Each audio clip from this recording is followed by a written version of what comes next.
Olá pessoal, para vocês que começaram a ter uma noção do eletrocardiograma, vem a parte 2, do excito condutor. Vamos entender a segunda parte da aula. Ou seja, no momento que essa carga ela sai do nosso sino atrial, você está com o elétron parado, não tem movimento nenhum. Na hora que ele dispara e começa as células o estímulo caminhar aqui, faz a despolarização dessas células, você começa a ter o estímulo saindo e ativando todo esse átrio.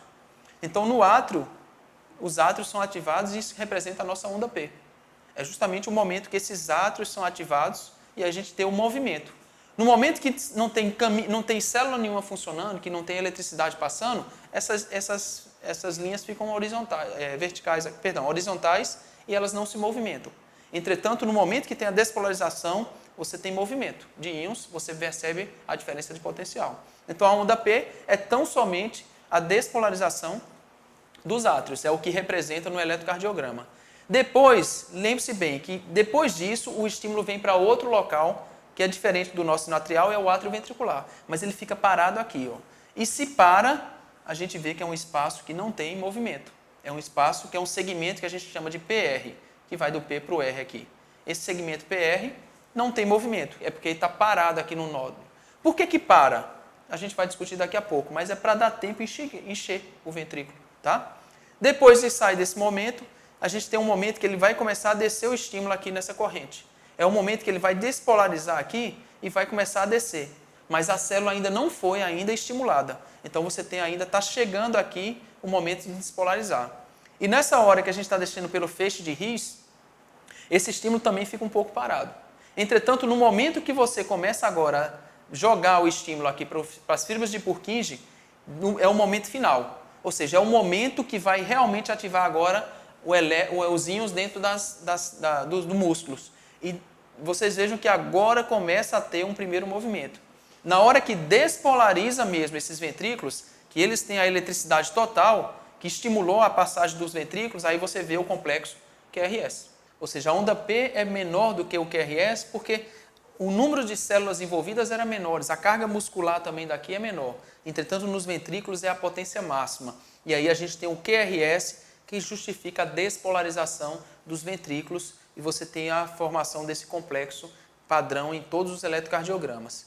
Depois que você despolariza, a célula vai entrar num período de repolarização, onde ela vai voltar a se preparar para uma nova polarização. E é a hora que você tem um outro segmento que chama de ST. Esse ST é justamente o momento que as células estão se refazendo. Então, na fase que não tem nenhuma despolarização. E aí, por fim, você tem a onda T, que é a repolarização dos ventrículos. Esses ventrículos estão repolarizando e isso dá esse movimento, esse desvio, porque a volta da carga causa novamente uma alteração de potencial. Existe uma diferença de potencial nessa repolarização e você tem a onda T. E com isso a gente entende a formação do eletrocardiograma na sua integridade, associando com a fisiologia. Ou seja, vamos gravar isso em definitivo. Lembrando que quando a gente sai do nosso sino atrial e esse estímulo começa a andar pelo átrio direito, a gente começa a sair esse complexo para ter a despolarização. Depois esse estímulo vai para o átrio esquerdo, pelo feixe de Beckham. E aí, esse feixe faz depois o átrio esquerdo. Então, essa primeira etapa da onda P, ela representa o átrio direito. E a segunda etapa representa o átrio esquerdo. E aí a gente consegue ver a conformação da onda P, que representa justamente a despolarização dos átrios. Após essa despolarização, nós temos um momento de pausa, onde o estímulo fica parado um pouco no nó. E aí você vê que começa a se desenhar o segmento PR, que é justamente aquele momento onde não tem estímulo, essas cargas não andam, não se movimentam. E isso faz com que o elétron fique no momento ISO, ou na sua linha de base. Depois desse momento, ele vai começar a andar pelos feixes. E esse feixe de His ele vai se dividir em dois ramos. Um ramo esquerdo e um ramo direito, para o ventrículo direito e para o ventrículo esquerdo. Sendo que esse ramo esquerdo ele vai ter ainda algumas divisões. Ele tem um segmento que vai ficar mais no septo, ele tem um segmento que vai ser mais anterior ao ventrículo e um segmento que vai ser posterior ao ventrículo e eles se unem nas fibras de Purkinje. Então, esse caminhado por dentro do ventrículo também vai mostrar sinais no eletrocardiograma. E nesse caso aqui, que a gente tem esse momento, você vai ter, na verdade, as ativações dos ventrículos, que vai ser justamente a despolarização, após passar por todo esse trajeto. E aí você tem vários complexos. E por que tem vários tipos de complexos? Porque depende do momento que eu estou olhando. Se nós lembrarmos de vetores, e vetores é um assunto importante para entender eletrocardiograma, à medida que a carga elétrica vem na minha direção, eu tenho um segmento vetorial positivo. Quando ela se distancia de mim, eu tenho um segmento negativo. Então, cada momento que você está olhando esse coração, você vai ter o vetor se aproximando ou se afastando de você, e isso vai fazer ele estar acima ou abaixo da linha de base. Vamos dar um exemplo clássico sobre isso. Imagine aqui que eu estou desse lado do coração.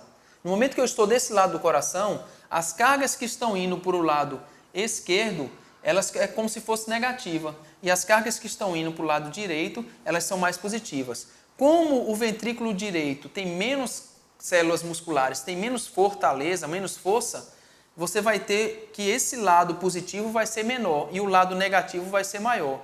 E nesses casos aqui, a gente teria uma onda onde a preponderância seria mais de coisas negativas. Se você estiver olhando desse lado agora, se você vier para cá, para ficar perto dessa região e olhar por aqui, você já vai ver o contrário disso. Você vai ter uma onda muito mais positiva. E é por isso que, dependendo da posição onde eu esteja olhando esse eletrocardiograma, e por isso que a gente usa várias derivações, a gente consegue ter padrões diferentes do segmento QRS. Por isso que ele não é sempre o QRS que a gente está habitualmente vendo. Depende de que posição eu coloquei no pré-córdio ou nas regiões dos membros, para saber como é que esse complexo vai fazer. Mas o QRS, em suma, representa a despolarização dos ventrículos. E aí você tem um momento que vai começar a repolarizar, para preparar para próximo ciclo cardíaco, para a próxima despolarização. E aí você tem, por fim, a onda T, que é a repolarização desses ventrículos. A gente não percebe a onda de repolarização dos átrios, porque ela cai praticamente dentro do complexo QRS. E como ela tem menos carga muscular do que aqui, você acaba percebendo o QRS, e se apagasse o QRS, você conseguiria ver essa onda também de repolarização dos átrios, que só a gente percebe no eletrocardiograma em relação aos ventrículos, e com isso a gente fecha o desenho do eletrocardiograma no sistema cardíaco. Ou seja, nós temos diversos pontos que a gente estuda no eletrocardiograma para saber onde é que pode ter alterações, onde é que pode ter doenças, de onde é que pode ter problemas na nossa saúde, baseado na interpretação desses dados. E aí a gente consegue interpretar isso. Vamos supor um exemplo simples. Imagine que você tem um ventrículo, um átrio que despolarizou, esse átrio está despolarizado, mas o seu nódo atrioventricular está mais atrasado, está doente, ele demora a passar o estímulo. O que é que vai acontecer com isso? Esse segmento PR, que corresponde a essa parada do estímulo aqui no nó atrioventricular, ele alarga. É a hora que você tem os bloqueios desse espaço. Bloqueio de primeiro grau, de segundo grau, que vai depender do espaço que você vai aumentar. Você aumenta esse segmento PR e aí você tem os bloqueios. Imagine que você tem agora um bloqueio no estímulo dentro do ventrículo, que é esse essas fibras dentro do ventrículo, sistema His-Purkinje, esteja um defeito, atrase. Isso vai deixar isso aqui mais demorado a fazer. Então ele fica mais alargado. Então o alargamento daqui fala a favor de bloqueios no sistema His-Purkinje. E é assim que a gente estuda. É assim que nós estudamos os eletrocardiogramas, a depender do conhecimento dessa fisiologia do sistema excitocondutor. Quando também nós estudamos a parte de excitocondutor, nós temos que lembrar que esse aparelho é um conjunto, é um todo. E se não existir harmonia disso, dá problema. Vamos dar outro exemplo. Imagine agora que nessa região aqui começa a aparecer tem uma doença na célula e essa célula começa a se despolarizar sozinha, mas numa velocidade maior do que a velocidade do nosso atrial. E a gente sabe que no coração quem manda é quem é mais rápido. Então ele pode começar a conduzir o estímulo na velocidade dele. E aí isso aí pode fazer uma arritmia, que é justamente quando o coração sai do ritmo. O coração saindo do ritmo, ele deixa de funcionar como deveria. Ele pode funcionar muito rápido e ele tem as taquicardias. Ou ele pode funcionar muito baixo, muito devagar e ele tem as bradicardias. E isso são o que nós chamamos de arritmias, que é justamente alterações nesse sistema elétrico. É como se estivesse dando uma pane elétrica no processo e uma rede começa a interferir na outra e isso dá alterações. Muito semelhante ao que acontece nas convulsões, nas epilepsias, que é de repente um eletrodo que está mostrando que aqueles neurônios daquela região estão disparando no momento errado. A mesma coisa pode acontecer no coração e nós temos as arritmias no caso do coração. Para a gente condensar todo esse assunto e praticamente encerrar, lembrar sempre que essa despolarização, essa via de despolarização tem que ser assim, sempre. Ela tem que ser do nó sinoatrial para as vias internodais, para o nó atrioventricular, ramos do feixe atrioventricular e fibras de Purkinje. A sequência é essa. Saiu dessa sequência, ou atrasou, ou foi muito rápido do que deveria, vamos ter doenças, vamos ter arritmias, que são problemas nesses fluxos de andamento da carga elétrica. Se sair desse ritmo, arritmia. Tem que andar sempre nesse ritmo. Por fim, a gente tem que entender o seguinte, que o impulso cardíaco não pode se propagar rapidamente. Ele precisa de um tempo para agir, para preparar a célula para se contrair tudo ao mesmo tempo. Se ele for muito rápido, às vezes vão estar células que já se contraíram e outra que ainda vai contrair e o coração funciona de forma equivocada. E isso é importante que esse sistema esteja todo coaptado e funcionando de forma bem cooptada. E é por isso que a gente tem um nó atrioventricular. Para que quando esses estímulos cheguem aqui, eles precisam parar nesse momento para dar tempo o ventrículo se encher. E isso é o que causa por que a gente precisa desse retardo? Esse retardo, por que a gente poderia pensar que tem esse retardo? Porque não passa logo. Porque na hora que o ventrículo está ainda numa fase de não ativação, ele precisa estar enchendo. Então os átrios aqui estão jogando sangue, eles vão contrair para dar tempo o ventrículo encher e só depois esse estímulo vai para poder depois esvaziar esse ventrículo. Se os dois despolarizassem ao mesmo tempo, o sangue não desceria, porque os dois fechariam ao mesmo tempo e nem passaria do átrio para o ventrículo, e isso causaria doenças. Então é por isso que esse nó atrioventricular precisa funcionar de forma muito efetiva e precisa retardar esse estímulo.